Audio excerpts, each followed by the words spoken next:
Hello, welcome to my YouTube channel, Grounded in Purpose. My name is Kara, and in this video, I look forward to talking with you about motivation and why oftentimes it feels like it's just not enough. If you haven't already, go ahead and click the subscribe button and make sure you check out some of my previous videos. So let's jump right into it. Motivation. Motivation is often defined as a desire or willingness to want to do something. It's often what we consider our reason or our why for wanting to accomplish a particular thing. So then that leads to the question, if we know what motivation is, what is it that is preventing us from accomplishing the things that we desire, from pursuing the dreams and the aspirations that we have for ourselves? And what I think it comes down to is ultimately motivation in itself is simply not enough. And I think that one of the biggest misconceptions that we have about motivation is that motivation somehow equals manifestation, when the reality is that that is far from the truth. Motivation in itself is supposed to compel you to take action. So I like to think of motivation as the fuel that we put in our vehicles. Now, I don't know about you guys, but even when my gas tank is on E, I still know that I have so many miles that I can travel before I'm completely stopped on the side of the road. And so that just lets me know that in comparison to motivation in itself, I think oftentimes we have like this notion that we have to have our gas tank on full. Like you have to have a full tank of gas. You have to be motivation on like the highest level. Like motivation here is just not enough. And the reality is that that's not necessarily the truth, because if you're like me, you know that you can still get in that vehicle and get from your A destination to your B destination. But let's talk a little bit further about what it takes to get from that A destination to that B destination. So for one, you have to show up. You have to be intentional. You have to open up the car door. You have to sit in the seat. You have to get adjusted. You have to get your car started. And for some of you guys, you had a push start. Some of you guys just need the key. For me, I still have to manually put my key in and turn it, and that's fine as well. But we need to know that just having gas in your car isn't enough.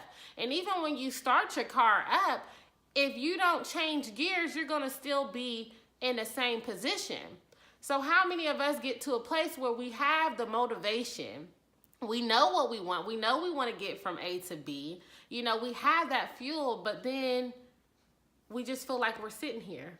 We don't know where we're going. We don't know how to change those gears. In Philippians chapter 4, verse 9, Paul is having a conversation with the Philippians, and he's letting them know that whatever you have learned or received or heard from me or seen in me. And let me just take a minute to pause right there, because a lot of times we get motivation from the things that we have learned.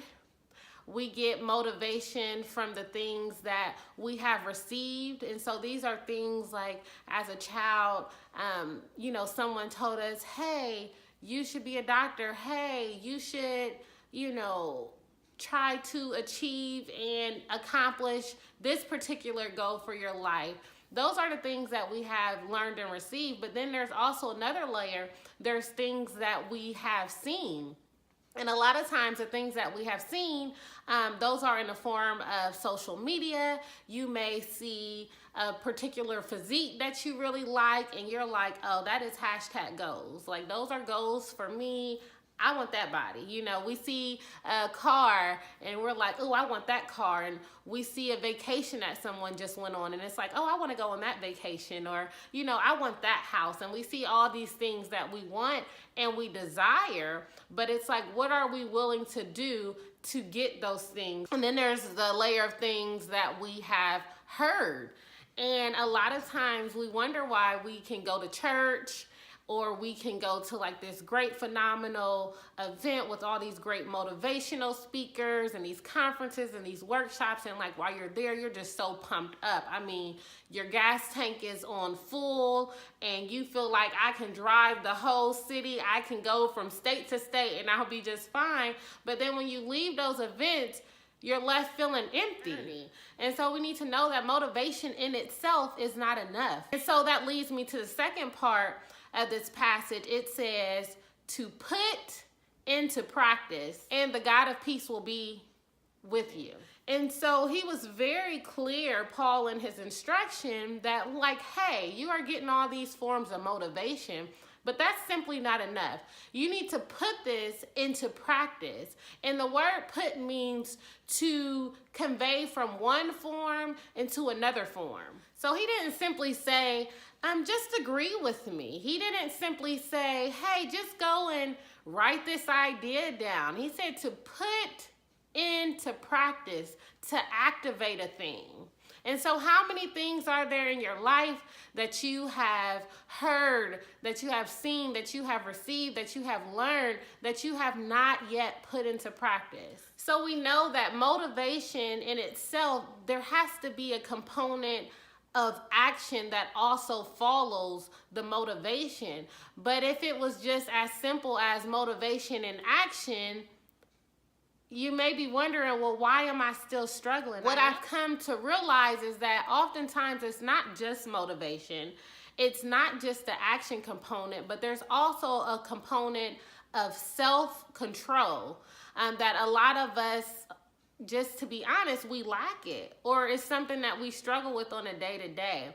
And what we need to realize is that self-control is really not about self. It's really about making a decision and knowing how to deny ourselves. Because a lot of times our decision comes down to, for my believers, for choosing to be led by the Spirit or choosing to be led by the flesh. And if we be honest, a lot of times it's easier to choose our flesh.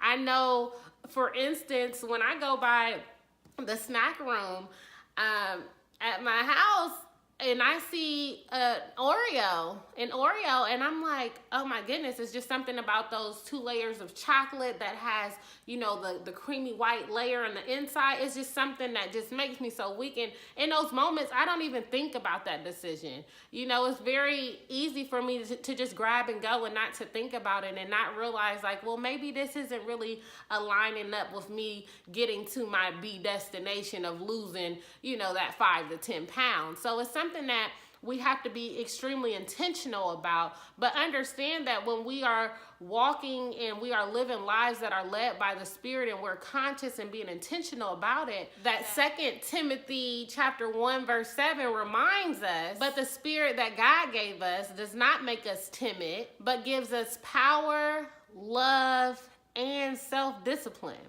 So you're telling me that if I choose to live my life with self-control and I choose to walk by the Spirit and not by the flesh, that the Spirit has power, that the Spirit has self-discipline, that the Spirit doesn't make me timid, that the Spirit displays love, like that's a powerful thing for me. And again, it's not that it's an easy choice, you know, because it's really hard. I mean, it's something that we have to continue to renew our minds on a day-to-day basis. I mean, from a situation to situation, because I may have woken up and my mind was good and, you know, I chose the Spirit, and then I go to my car and, you know, I have a flat tire. And so then my mind may be like, you know what? I feel this type of way and today's not going to be a good day. And now I'm all in my feelings because no longer am I allowing the Spirit to lead me, but I'm letting my flesh lead the way. And so I think, again, coupling to the fact that, you know, motivation in itself is like fuel, and we know that we have to intentionally show up and get the car started and put the car in gears. We have to switch gears so that we can start going in a forward direction. I think it's also important that to note that the self-control that we exhibit is like the navigation system. Now, hear me out. I know some of y'all are like, I do not I don't do navigation systems. They always got me going the wrong way. I can get there by myself. I can get there quicker than what they talking about. But the thing that we don't always account for are the obstacles and the barriers that may be ahead from us getting from our destination A to B. And one thing that I will say that's really great about the navigation systems are that most of the times they're able to reroute you. And that's just like the Spirit. The Spirit is able to reroute you, and they're able to see things in advance that you may not be able to see as you are traveling along your journey and you are trying to reach these things that have been placed inside of you. And so I want to encourage you to allow the Spirit to navigate you. And I know what can be frustrating as well when we're in our vehicles and we're using our navigation systems, when you're almost at that destination and you look at your phone or you look at your GPS and it says that signal is lost. You're almost there, but the signal is lost. And what we have to realize is that when that signal is lost, that most of the time it's because of a loss of connection. And that goes for us in our own lives when we are, traveling these journeys and, we're trying to use this motivation as fuel to get from A to B. Oftentimes our issue is not that we're not motivated. It's not that we don't have the gas in our vehicle, but it's oftentimes that we have left the connection to our source, the connection to our strength, the connection to our power. And so we have to get back connected. So my question to you is, what are you allowing to control you? Is it fear? Is it doubt? Is it uncertainty? Is it shame? Is it your insecurities? Is it what perceptions others have of you? What are you allowing to control you? Again, you need to stay connected to the source, because when you get disconnected from the source, it often tells us that we don't have signal and we feel like we're lost. But the thing is, once we get reconnected, once that GPS is working again, we will get to that destination. So motivation in itself, is it enough? Not quite.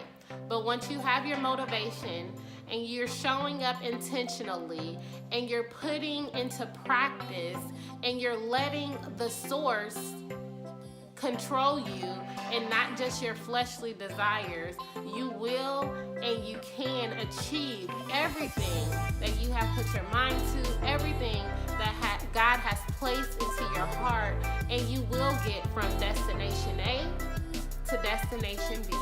Thank you so much for watching this video. If you feel like this video has been a blessing to you, please give me a thumbs up. Make sure you share the video. Leave a comment. I love dialoguing with all of you guys. And again, I hope that you guys have a blessed week. And I hope to talk with you all soon. Goodbye.